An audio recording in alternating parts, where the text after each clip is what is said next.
Hello everyone. आज से बच्चों यूपीबीएससी नर्सिंग की काउंसलिंग का राउंड सेकंड स्टार्ट हो चुका है। इसमें कुछ इंपॉर्टेंट स्टेप्स हैं जो आपको काउंसलिंग से पहले समझने हैं। अगर आप लोग इन स्टेप्स को ध्यान में रख के काउंसलिंग कराओगे तो भाई आपको सीट मिलने के चांस बहुत ज़्यादा है। तो इसमें कुछ इंपॉर्टेंट स्टेप्स मैंने बता रखे हैं, ये आपको भाई समझने हैं पहले काउंसलिंग कराने से पहले। तो आप वीडियो को स्टार्ट करते हैं और समझते हैं वो कौन कौन से स्टेप्स है जो आपको ध्यान में रखने हैं काउंसलिंग कराने से पहले। तो देखो, आज अपनी तारीख है 6 जुलाई 2026। दिन है आज सोमवार। तो आज से आपकी ऑनलाइन काउंसलिंग एवं चॉइस फिलिंग के लिए रजिस्ट्रेशन स्टार्ट हो चुके हैं। ऑनलाइन काउंसलिंग और चॉइस फिलिंग के लिए लास्ट डेट है 11 जुलाई 2026। शनिवार तक आप लोग रजिस्ट्रेशन भी करा सकते हो। जिन्होंने फर्स्ट राउंड में पार्टिसिपेट नहीं किया है काउंसलिंग में, तो वो रजिस्ट्रेशन करा के भाई अपनी चॉइस फिलिंग कर सकते हैं। और जिन्होंने फर्स्ट राउंड में रजिस्ट्रेशन वगैरह करा रखा है तो सिर्फ उनको चॉइस फिलिंग करनी है अपना एप्लीकेशन नंबर डाल के और अपना पासवर्ड डाल के। तो 11 जुलाई 2026 तक आप लोग चॉइस फिलिंग कर सकते हो और आप फ्रेश रजिस्ट्रेशन भी कर सकते हैं जिन्होंने फर्स्ट राउंड में पार्टिसिपेट नहीं किया था। उसके बाद है सीट आवंटन की घोषणा। मतलब कि कौन से मेडिकल कॉलेज में आपको सीट अलॉट हुई है वो आपको बता दिया जाएगा 14 जुलाई को मंगलवार के दिन। उसके बाद है सीट आवंटन की स्वीकृति एवं प्रवेश प्रक्रिया के लिए कॉलेज में रिपोर्टिंग। सीट को आपको एक्सेप्ट करना है और जोन से भी आपको मेडिकल कॉलेज अलॉट हुआ है वहाँ पे भाई आपको जाके अपने डॉक्यूमेंट वेरिफिकेशन कराना है, फीस वगैरह पेमेंट करके अपना वहाँ पे एडमिशन कंफर्म करा लेना है। और इसकी डेट है 15 जुलाई से 20 जुलाई 2026, अगले सोमवार तक आपको सीट को एक्सेप्ट करना है। मान लो मुझे LLRM मेडिकल कॉलेज में सीट मिल गई, तो मुझे क्या करना होगा, सीट को एक्सेप्ट करना होगा और एक्सेप्ट करने के बाद अपनी फीस कटा के उस कॉलेज में मुझे अपने डॉक्यूमेंट वेरीफाई करा के आना है और अपनी सीट मुझे कंफर्म करा लेनी है। उसके बाद भाई प्रवेश प्रक्रिया के लिए कॉलेज में रिपोर्टिंग की अंतिम तिथि, तो ये 20 जुलाई 2026 है, मैंने आपको बता ही दिया है। अब अगला क्वेश्चन आता है कि राउंड टू की काउंसलिंग में कौन कौन भाग ले सकता है। तो भाई राउंड टू की काउंसलिंग में ये बच्चे भाग ले सकते हैं जिन्हें फर्स्ट राउंड में सीट तो मिली लेकिन उन्होंने सीट को डिक्लाइन कर दिया। क्यों कर दिया? मान लो जैसे LLRM मेडिकल कॉलेज है मेरठ में, ये मेरठ में कॉलेज है, यहाँ पे सिर्फ गर्ल्स को हॉस्टल अलॉट होता है, बॉयज़ के लिए यहाँ पे हॉस्टल नहीं है। यहाँ पे बॉयज़ को हॉस्टल नहीं मिलता, सिर्फ गर्ल्स को हॉस्टल मिलता है। तो मान लो भाई कोई स्टूडेंट था जिसको LLRM मेडिकल कॉलेज मिल गया था और उसने वहाँ की सीट डिक्लाइन कर दी, तो वो सेकंड राउंड में पार्टिसिपेट कर सकते हैं। जिन्होंने सीट को फिल आउट करके रखा था, तो वो भी राउंड सेकंड की काउंसलिंग में पार्टिसिपेट कर सकते हैं। उसके बाद है भाई जिन्होंने जिन्हें मतलब कोई भी सीट अलॉट नहीं हुई, उन्होंने फर्स्ट राउंड की काउंसलिंग तो कराई थी, लेकिन उनके जो नंबर थे वो कम थे, उस वजह से उनको सीट अलॉट नहीं हुई, तो ये भी राउंड सेकंड की काउंसलिंग में पार्टिसिपेट कर सकते हैं। और जिन्होंने फर्स्ट राउंड की काउंसलिंग में पार्टिसिपेट ही नहीं करा था, तो वो वे भी सेकंड राउंड में भाग ले सकते हैं। कौन भाग नहीं ले सकता सेकंड राउंड की काउंसलिंग में? जिन्होंने सीट को फ्रीज कर दिया था फर्स्ट राउंड में। फर्स्ट राउंड में किसी स्टूडेंट ने अगर सीट को अपनी फ्रीज कर दिया था और अपने डॉक्यूमेंट वेरीफाई करा ली कॉलेज में जाके, तो भाई वे सेकंड राउंड में पार्टिसिपेट नहीं कर सकते। अब मान लो भाई कोई स्टूडेंट है जिसको सीट मिल चुकी है, उसने सीट फ्रीज कर दी और वो उस कॉलेज में मतलब एडमिशन लेने के बाद अब मतलब संतुष्ट नहीं है, सीट वगैरह कैंसिल कराना चाह रहा है, तो सीट वगैरह तो कैंसिल हो जाएगी, लेकिन भाई वो जो सबसे लास्ट राउंड होता है हिस्ट्री वैकेंसी या मॉपअप राउंड, उनमें भाग ले सकता है। उनमें रजिस्ट्रेशन कराना होगा और 5500 भाई उसको पैसे दोबारा पे करने पड़ेंगे। ये मतलब उनके लिए ऑप्शन है। अब मान लो भाई कोई बच्चा है अनरिजर्व कैटेगरी का, ओबीसी का, ईडब्ल्यूएस का, एससी का, एसटी कैटेगरी का, अगर आपके भाई इतने इतने नंबर आ रहे हैं, तो आपको राउंड सेकंड की काउंसलिंग में पार्टिसिपेट करना है और कॉलेज लिस्ट कुछ इस तरीके से भरनी है जो मैं आपको भी आगे बताने वाला हूँ। सारे के सारे गवर्नमेंट मेडिकल कॉलेज आपको राउंड टू की काउंसलिंग में फिर से भरने हैं चॉइस फिलिंग में।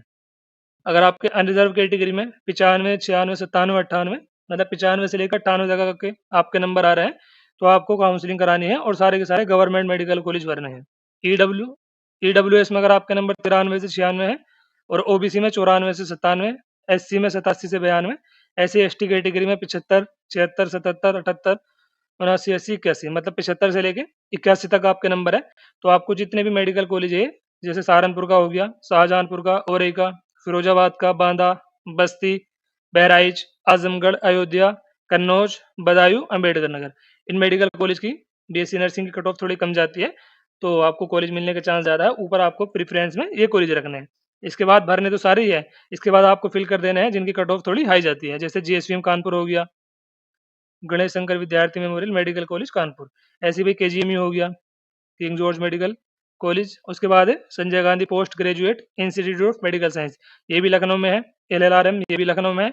यूपीएमएस Uttar Pradesh university of medical sciences, ये थोड़े मतलब ऐसे मेडिकल कॉलेज है यहाँ पे कट ऑफ थोड़ी हाई रहती है, तो आपको पहले लो कट ऑफ वाले कॉलेज भरने हैं। सहारनपुर का हो गया, शाहजहानपुर, औरई, बहराइच, बस्ती, बांदा, फिरोजाबाद, आजमगढ़, अयोध्या, कन्नौज, बदायूं, अम्बेडकर नगर।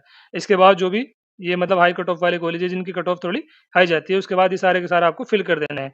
एक भी कॉलेज छोड़ के नहीं आना, सारे के सारे फिल करने हैं आपको चॉइस फिलिंग में।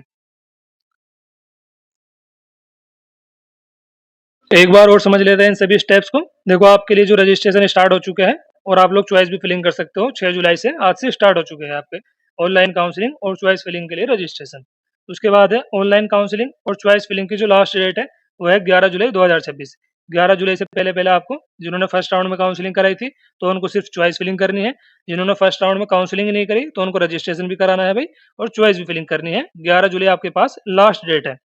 उसके बाद है सीट आवंटन की घोषणा। 14 जुलाई को आपको बता दिया जाएगा कौन से कॉलेज में आपको सीट मिली है, चाहे एलएलआरएम में हो, यूपीयूएमएस में हो, केजीएमयू में हो, शाहजहानपुर में हो, या बदायूं में हो, बांदा में हो, बस्ती में भी हो। जहां भी मतलब आपको सीट अलॉट होगी आपको बता दिया जाएगा। वेबसाइट पर आप जाके चेक कर लेना 14 जुलाई के दिन। उसके बाद है सीट आवंटन की स्वीकृति एवं प्रवेश प्रक्रिया के लिए कॉलेज में रिपोर्टिंग। आपको सीट को एक्सेप्ट करना है और कॉलेज में जाके रिपोर्टिंग करनी है इन डेट के बीच। डॉक्यूमेंट आप लोग पहले बना के सारे तैयार रखना, और कम से कम 3-3 सेट लेके जाना है सभी डॉक्यूमेंट के। डॉक्यूमेंट आपको क्या क्या लेके जाना है? सबसे पहले तो अपना एडमिट कार्ड, एप्लीकेशन फॉर्म सबसे पहले तो, जो आपका एप्लीकेशन फॉर्म था जब आपने काउंस वो कराया था, फॉर्म फिल किया था। उसके बाद आपका एडमिट कार्ड, उसके बाद आपका सीट अलॉटमेंट लेटर, उसके बाद रिजल्ट। 4 डॉक्यूमेंट तो ये हो गए। आधार कार्ड आपका, पैन कार्ड, 10th-12th की मार्कशीट, 10वीं की मार्कशीट और 12वीं की मार्कशीट। इसके बाद अगर किसी स्टूडेंट का गैप हो चुका है तो भाई गैप सर्टिफिकेट। ये कहाँ से बनेगा? लोकल तहसील से बनवा लेना अपने जाके। मेडिकल सर्टिफिकेट, आपका जो हेल्थ सर्टिफिकेट है, ये कहाँ से बनेगा? जो भाई सीएचसी सामुदायिक स्वास्थ्य केंद्र होते हैं वहाँ से बन जाएगा, सीएम ऑफिस में जाके। और बाकी तो यही है, बस गैप सर्टिफिकेट हो गया, करेक्टर सर्टिफिकेट अपना कॉलेज से बनवा लेना, और ट्रांसफर सर्टिफिकेट ये भी कॉलेज से ही बनेगा। तो application form, admit card, rank card, seat allotment letter, 10वीं 12वीं की marksheet, Aadhaar card, PAN card, passport size के photo, gap certificate, transfer certificate और उसके बाद हेल्थ सर्टिफिकेट। तो ये भी कुछ इंपॉर्टेंट डॉक्यूमेंट है। सभी के कम से कम 3-3 सेट आपको रेडी रखने हैं 14 जुलाई से पहले। उसके बाद आपको रिपोर्टिंग करनी है 15 से 20 जुलाई। 20 जुलाई लास्ट डेट है। और मैंने आपको बता ही दिया था कि कौन-कौन राउंड 2 में भाग ले सकता है। जिन्होंने फर्स्ट राउंड में सीट को डिक्लाइन कर दिया था, सीट को फ्लोट किया था, या उनको कोई भी सीट अलॉट नहीं हुई फर्स्ट राउंड में, या उन्होंने फर्स्ट राउंड में पार्टिसिपेट ही नहीं करा।